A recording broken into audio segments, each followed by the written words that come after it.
Praise the lord. అందరికీ వందనాలు. ఈరోజు దేవుని వాక్యం అనే కార్యక్రమానికి మీకు అందరికీ ఆహ్వానం తెలియచేస్తూ ఉన్నాను. నేటి దిన వాక్య ధ్యానము యెహోషువ గ్రంథము 1వ అధ్యాయము 5వ వచన భాగాన్ని చదువుకుందాం. నీవు బ్రతుకు దినములన్నిటిను ఏ మనుష్యుడును నీ ఎదుట నిలవలేకయుండును. నేను మోషేకు తోడైనట్లు నీకును తోడయుందును. నిన్ను విడువను, నిన్ను ఎడబాయును. నిర్భరము కలిగి ధైర్యముగా నుండుము. చూడండి ప్రియులారా, లేఖన భాగంలో మనం గమనించినట్లయితే పరమ తండ్రి అయినటువంటి దేవాది దేవుడు తన భక్తుడైనటువంటి నాయకుడైనటువంటి యెహోషువతో మాట్లాడుతున్నటువంటి మాటను మనం చూస్తూ ఉన్నాం. యెహోషువతో మాట్లాడుతున్నాడు. యెహోషువతో ఏ సందర్భములో మాట్లాడుతున్నాడంటే, ప్రవక్త అయినటువంటి మంచి నాయకుడైనటువంటి మోషే చనిపోయాడు.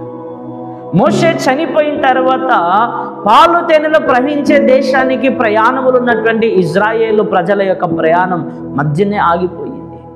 వారిని ఇప్పుడు నడిపించడానికి ఒక నాయకుడు కావాలా. వారికి ఒక నాయకుడు లేకపోతే వాళ్ళంతా చెల్లా చెద్దరైపోతారు. దేవుడిచ్చిన వాగ్దానాన్ని వారు స్వతంత్రించుకోలేరు. వారికి ఒక నాయకుడు కావాలి గనక ఎవరా నాయకుడు అని చెప్పి అందరూ ఆలోచన చేస్తూ ఉండగా దేవుడే కల్పించుకొని, దేవుడే దిగి వచ్చి, దేవుడే మాట్లాడుతున్న మాట ఏమిటంటే, ఇదిగో యెహోషువ, మోషేను ఏ విధంగా అయితే ఘనపరచానో, ఏ విధంగా అయితే లేవనెత్తానో, ఏ విధంగా అయితే వాడుకున్నానో, మోషేకు ఏ విధంగా తోడుగా నా సన్నిధిని ఉంచానో, మోషేకు ఎక్కడ పోయినా ఘన విజయాన్ని ఇచ్చానో, ఆ విధంగా నీకు నేను తోడుగా ఉంటాను. నువ్వు ఇజ్రాయేలు ప్రజల్ని నడిపించుము, నేను నిన్ను విడువను, ఎడబాయను అన్నాడు. దేవునికి మహిమ కలుగును గాక. హల్లెలూయా. చూడండి ప్రియులారా, ఈ మాట మనం నమ్మొచ్చా? ఈ మాట మనము నమ్మొచ్చా? దేవుడు నాకు విడువనన్నాడు, ఎడబాయనన్నాడు అనేటువంటి మాట మనం నమ్మొచ్చా? ఏంటి ఈ విధంగా నమ్మొచ్చా దేవుని మాట అని అడుగుతున్నాడు అనేటువంటి ఆలోచన కూడా మీకు రావచ్చు.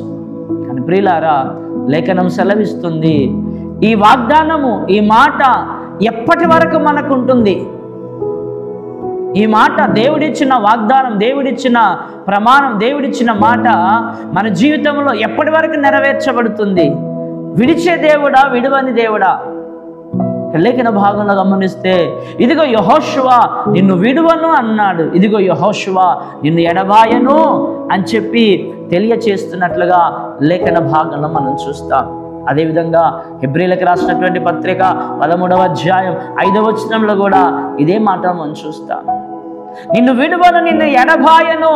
నువ్వు ఎవరికి భయపడవలసిన అవసరం లేదు. నేను నీకు తోడై ఉన్నాను, నీకు సహాయం చేసేవాడిని అని అంటాడు.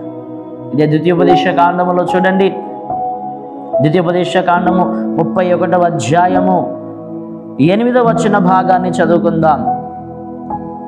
నీ ముందర నడుచువాడు యెహోవా, ఆయన నీకు తోడయ్యుండును, ఆయన నిన్ను విడువడు, నిన్ను ఎడబాయడు. భయపడకము, విస్మయముందకము అని ఇజ్రాయేల్ అందరి ఎదుట అతనితో చెప్పాను. ఇజ్రాయేలు ప్రజలందరి ఎదుట పరమ తండ్రి తెలియజేస్తున్న మాట ఏమిటంటే, నీ ముందర నడుచువాడని నేనే, నీ పక్షంగా నిలబడువాడని నేనే, నీ పక్షంగా యుద్ధము చేసేవాడిని నేనే, నీ పక్షంగా నిలబడి ఇజ్రాయేలు ప్రజల్ని చేరవలసిన గమ్యస్థానానికి చేర్చేవాడని నేనే. నువ్వు నిలబడుము ఒక నాయకుడిగా అని చెప్పి లేఖన భాగంలో ఇక్కడ మనము చూస్తున్నాం. చూడండి ప్రియులారా, ఇదే 6వ వచనం, ఇదే అధ్యాయంలో 6వ వచనంలో చూస్తే, భయపడకుడి, వారిని చూచి దిగులు పడకుడి, నీతో కూడా వచ్చువాడు నీ దేవుడైన యెహోవాయే, ఆయన నిన్ను విడువడు, నిన్ను ఎడబాయడు. ఇన్ని పర్యాయములు దేవుడు చెప్తూ ఉన్నాడు, పదే పదే చెప్తూ ఉన్నాడు. నీ వెంట వచ్చువాడు నీ దేవుడైన యెహోవాయే, ఆయన నిన్ను విడువడు, నిన్ను ఎడబాయడు, నీ పక్షముగా ఉంటాడు, నీ పక్షముగా యుద్ధం చేస్తాడు అని చెప్పి ఆయన పదే పదే జ్ఞాపకం చేస్తూ ఉన్నాడు. ఆ మాటలు నమ్మినటువంటి యెహోషువ, ఆ మాటలు విశ్వసించినటువంటి ఇజ్రాయేలు ప్రజలు అందరూ కలిసి ఇప్పుడు ఏం చేశారంటే, ఆగిపోయినటువంటి ఆ ప్రయాణమును తిరిగి మరలా కొనసాగించడం ప్రారంభించారు. అలా కొనసాగించినటువంటి తర్వాత పరిశుద్ధ గ్రంథంలో మనం గమనిస్తే చూడండి, యెహోషువ గ్రంథము 7వ అధ్యాయము 4వ వచన భాగాన్ని చదువుకుందాం. కాబట్టి జనులలో ఇంచుమించు 3000 మంది అక్కడికి వెళ్ళిరి గాని వారు వారి ఎదుట నిలవలేక పారిపోయిరి. చూడండి ప్రియులారా, లేఖన భాగంలో మనం గమనిస్తే ఒక యుద్ధం వచ్చింది ఇజ్రాయేలు ప్రజలకి. ఇజ్రాయేల్ ప్రజలకు యుద్ధం వచ్చినప్పుడు ఆ ప్రాంతాన్ని వేగిల చూసి వచ్చి వాళ్ళు మాట్లాడుకున్నది ఏంటంటే, చిన్న పట్టణము, చిన్న గ్రామము, కొద్ది మంది జనాంగము, చిన్న వాళ్ళే, ఒక 3000 మంది చాలు, వాళ్ళని పోయి కొట్టి చంపి మన ప్రయాణాన్ని మనం చేసుకోవచ్చు అని చెప్పేసి వాళ్ళు మాట్లాడుకున్న దాన్ని బట్టి వాళ్ళు యుద్ధానికి హాయి పట్టణం మీదకి పోయారు. ఆ హాయి పట్టణం మీదకి యుద్ధానికి పోయినప్పుడు ప్రియులారా, లేఖన భాగంలో మనం గమనిస్తే చూడండి 7వ వచనంలో యెహోషువ ఇక్కడ ప్రార్థన చేస్తూ ఉన్నాడు. అయ్యో ప్రభువా యెహోవా, మమ్మను నశింపజేయునట్లు అమోరీయుల చేతికి మమ్మను అప్పగించుటకు ఈ జనులను ఈ యోర్దానును నీవెందుకు దాటించితివి? మేము యోర్దాను అవతల నివసించుట మేలు. యెహోషువ ప్రార్థన చేస్తున్నాడు, అయ్యో ప్రభువా, మేము నశించిపోవచ్చు ఉన్నాము, మమ్మల్ని ఎందుకు ఎర్ర సముద్రం దాటించావు? మమ్మల్ని ఎందుకు ఎరుకో గోడలు దాటించావు? మమ్మల్ని ఎందుకు ఈ విధముగా నిన్ను విడువని ఎడబాయనని చెప్పి మాకు వాగ్దానం చేసి నడిపించినటువంటి వాడివి ఈరోజు అమోరీయుల చేతికి మమ్మల్ని అప్పగించావు. వారి ముందు మేము నిలవలేక పారిపోతూ ఉన్నాము. నీ ప్రజల గుండెలు చెదిరిపోయి ఉన్నాయి. అయ్యో ప్రభువా, ఈ యోర్దాను దాటకపోయినా బాగుండు కదా, మేము అక్కడనే అవతల ఉండి ఏదో విధంగా బ్రతికే వాళ్ళం లేదా చచ్చేవాళ్ళం, ఏదో విధంగా ఉండేవాళ్ళం. మమ్మల్ని ఎందుకు ప్రభువా వారి చేతికి నీవు అప్పగించావు? అయ్యో ప్రభువా ప్రభువా నాదా, మమ్మల్ని కనికరించు, మమ్మల్ని ఎందుకు విడిచి వెళ్ళావు అని చెప్పి ఆర్తనాదం చేస్తూ ఉన్నాడు. చూడండి ప్రియులారా, లేఖన భాగంలో మనం గమనిస్తే వాక్యం చాలా స్పష్టంగా తెలియచేసింది. యెహోషువతో మాట్లాడినప్పుడు, ఇదిగో యెహోషువ నువ్వు భయపడకము, ఇదిగో యెహోషువ నువ్వు జడియకము, నువ్వు లే, నువ్వు నడువు, నీ ముందర నడుచువాడని నేనే, నీ వెనక నడుచువాడని నేనే, నీ పక్షంగా నిలబడేవాడని నేనే, నీ పక్షంగా యుద్ధం చేసేవాడని నేనే అన్నాడు. ఇప్పుడు మరి ఏమైంది? ఎందుకు ఇజ్రాయేల్ ప్రజలు ఓడిపోయారు?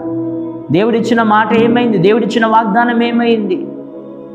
యెహోషువ అంటున్నాడు, అయ్యో అయ్యో ప్రభువా, మమ్మల్ని ఇంత ఘోరముగా హింసిస్తున్నావు, మమ్మల్ని ఎందుకు వారి చేతికి నీవు అప్పగించావు అని చెప్పి మాట్లాడుతున్నటువంటి మాటలు మనం చూస్తున్నాం. చూడండి, ఇదే అధ్యాయంలోనే 11వ వచనాన్ని చదువుదాం. ఇజ్రాయేలీయులు పాపము చేసి ఉన్నారు, నేను వారితో చేసిన నిబంధన వారు మీరి ఉన్నారు. శపితమైన దానిని కొంత తీసుకొని దొంగిలి బొంకి తమ సామానులు దాన్ని ఉంచుకొని ఉన్నారు. కాబట్టి ఇజ్రాయేలు శాపగ్రస్తులై తమ శత్రువులు ఎదుట నిలవలేక తమ శత్రువుల ఎదుట వెనకకు తిరిగిరి. చూడండి ప్రియులారా, దేవుడు ఇక్కడ జవాబిస్తున్నాడు. యెహోషువ ప్రార్థన చేస్తూ ఉండగా దేవుడు జవాబిస్తున్నాడు. యెహోషువ అడుగుతుండగా దేవుడు జవాబిస్తున్నాడు. నీవు నాకు మొరపెట్టుము, నేను నీకు ఉత్తరం ఇచ్చేదని సెలవిచ్చిన దేవుడు ఆయన అడుగుతుండగా ఈయన జవాబిస్తున్నాడు. ప్రభువా, నాకు వాగ్దానం చేసావు కదా, ప్రభువా నన్ను నడిపిస్తానన్నావు కదా, ప్రభువా నన్ను యుద్ధములో ఘన విజయాన్ని మోషేకి ఇచ్చినట్లుగా నాకు కూడా ఇస్తానన్నావు కదా ప్రభువా. ఏమైందేనంటే, నీవు నేను మనమిద్దరము ఒక నిబంధన చేసుకున్నాము, ఒక నిబంధన మనం చేసుకొని ఉన్నాం. ఆ నిబంధన నేను మీరకూడదు, మీరు మీరకూడదు. కానీ ఈరోజు ఆ నిబంధన మీరు మీరిపోయారు, ఆ నిబంధన మీరు దాటిపోయారు. నిబంధన మీరు దాటిపోయారు కనుక నేను మిమ్మల్ని విడిచిపెట్టాను. అవును ప్రియులారా, ఈ నేటి ఉదయ కాల సమయమందు నేను వాక్యం సెలవిస్తుంది, నీతో నాతో మాట్లాడుతుంది. దేవుడు నీకు ఎన్నో మంచి దర్శనాలు ఇచ్చి ఉండవచ్చు, మంచి వాగ్దానాలు ఇచ్చి ఉండవచ్చు, ఎన్నో రకాల వాగ్దానాలు మేలు నీ జీవితంలో చేస్తానని తెలిసి ఉండవచ్చు. నీ భక్తి జీవితంలో నువ్వు తప్పిపోయినట్లయితే, నీ భక్తి జీవితంలో దిగజారిపోయినట్లయితే ఆయన ఇచ్చిన మాటలన్నీ కూడా, వాగ్దానములన్నీ కూడా నిరర్ధకమైపోతాయి, అవి జరగవు. ఎందుకంటే యెహోషువకు ఒక న్యాయము, నీకో న్యాయం, నాకు న్యాయం చేయలేనా. నిబంధన అంటే అది నిబంధనే, వడంబడిక అంతే, ఇంకా దాన్ని మార్చడం ఎవరి తరము కాదు. చూడండి ప్రియులారా, పరిశుద్ధ గ్రంథంలో గమనిస్తే సంసోను ఎప్పటి వలె విరజిమ్ముకొనొచ్చు ఉండగా ఆయన బలము ఆయనలో నుంచి ఉడిగిపోయిందట. దేవుడు ఎడబాసిన సంగతి ఆయనకు తెలియలేదట. న్యాయాధిపతులు 16:20 ఈ మాట మనం చూస్తాం. దేవుడు ఎడబాసిన సంగతి ఆయనకు తెలియదట. నేను నిన్ను విడువను, నిన్ను ఎడబాయను అని చెప్పే దేవుడు ఎడబాసినట్లుగా ఇక్కడ మనం చూస్తున్నాం. దేవుడు ఒక మనుషుని ఎడబాయడానికి, దేవుడు ఒక మనుషుని యొక్క ప్రార్థన త్రోసివేయడానికి, దేవుడు ఒక మనుషుని యొక్క జీవితంలో, ఒక కుటుంబం విషయంలో కానీ, అది సమాజంలో కానీ, అది సంఘ విషయంలో కానీ, నీ సేవపరిచే ఏదైనా దేవుడు వాగ్దానాలు ఇచ్చాడంటే దానికి కొన్ని షరతులు ఉంటాయి. ఆ షరతులను నువ్వు మీరకూడదు, ఆయన మీరకూడదు. ఆ షరతులను బట్టి మనం పోవాలా. చూడండి ప్రియులారా, లేఖన భాగంలో గమనిస్తే అద్భుతమైనటువంటి విషయం ఏంటంటే, అక్కడ సంసోను నేను ఎప్పటి వల్ల బాగున్నాను అనుకున్నాను, కానీ దేవుడు ఎడబాసాడు. అప్పుడు ఆయన ఏమైపోయాడంటే బానిసగా అయిపోయాడు. గాడిని దవడ ఎమ్ముక పట్టుకొని విరజిమ్ముకొని 1000 మందిని చంపినటువంటి ఆయన ఒక స్త్రీ చేతిలో ఏమైపోయాడు? ఓటమి పాలైపోయాడు. దానికి గల కారణం ఏమిటంటే ఆజ్ఞ అతిక్రమమే పాపం. ఇజ్రాయేలు ప్రజలు పాపము చేసి ఉన్నారు, నిబంధన త్రోసివేసి ఉన్నారు, ఓటమి పాలైపోయారు.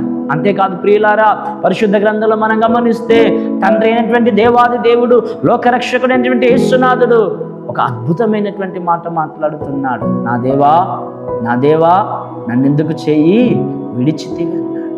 చూడండి ప్రియులారా, ఆ పరమ తండ్రి లోకరక్షకుడైనటువంటి యేసునాథునే చెయ్యి విడిచిపెట్టాడట. ఎందుకు విడిచిపెట్టాడంటే ఆయన లోక పాపములు మోసుకొని పోవుచున్న గొర్రె పిల్ల. ఎవరు? యేసుక్రీస్తు వారు. ఆయన అతి పరిశుద్ధుడు. ఆ అతి పరిశుద్ధుడైనటువంటి పరిశుద్ధుడు పాపులతో ఆయన కలిసి ఉండలేదు.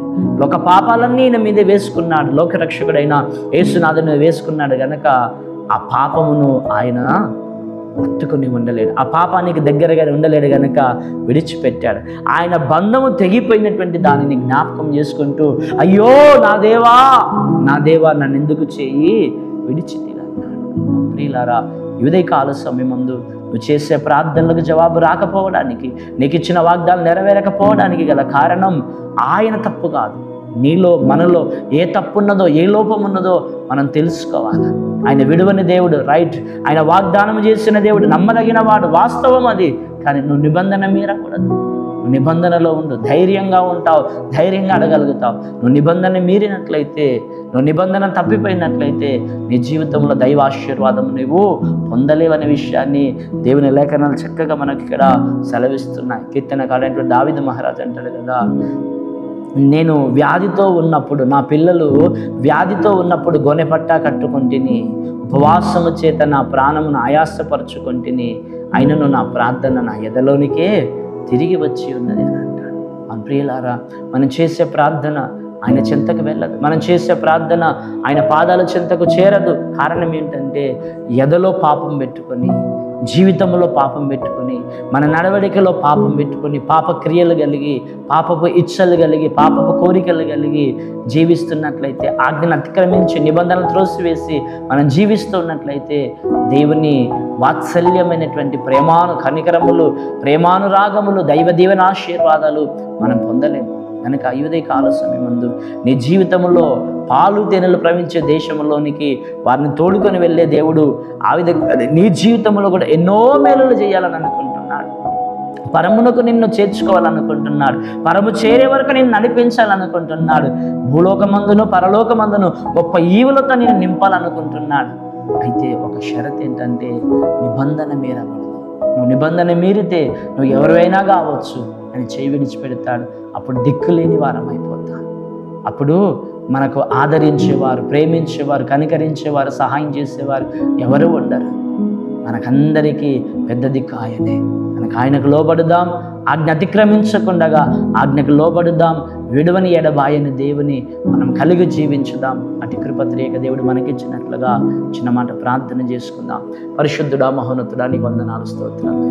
ఇదిగో మా జీవితాలు ఇచ్చిన వాగ్దానములు అయ్యా, మా ప్రార్థనలకు జవాబులు రావట్లేదని మేము సతమతమవుతూ ఉన్నాం. తండ్రి నీకు వందనాలు. ఈరోజు మాతో మాట్లాడినావు దేవా, నీకు స్తోత్రాలు. ఈ మాటలనైనా మా హృదయంలో నీరు పోసి కట్టి ఫలింపచేయమని, ఆజ్ఞ అతిక్రమించకుండగా, నిబంధనలు మీరి నడవకుండగా నీ ఆజ్ఞలకు లోబడి నీ చిత్తానుసారంగా జీవించక సహాయం కృపను అందించమని క్రీస్తు పెట్టి వేడుకుంటున్నాం తండ్రి. ఆమేన్. అందరికీ వందనాలు.